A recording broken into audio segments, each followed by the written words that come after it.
નર્મદા જિલ્લામાં કમોસમી વરસાદથી શિયાળુ પાકને નુકસાન પહોંચ્યું, ધરતીપુત્રોની ચિંતામાં વધારો।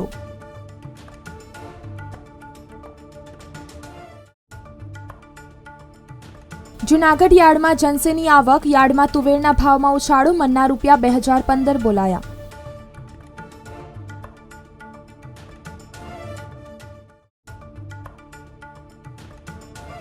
કચ્છમાં વિદેશી ટુરિસ્ટોની સંખ્યા ઘટી, ટ્રીટ રિન્યુ ન થતાં ગુજરાતની સીધી ફ્લાઇટ નથી મળતી।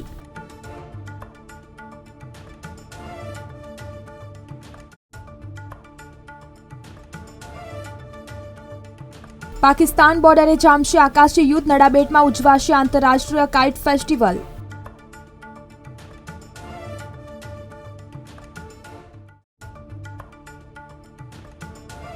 ગુજરાતના ખેડૂતો સાવધાન, નિકાસબંધી બાદ ડુંગળીના ભાવ તળિયે બેસી જતા ખેડૂતોને રૂવાનો વારો આવ્યો।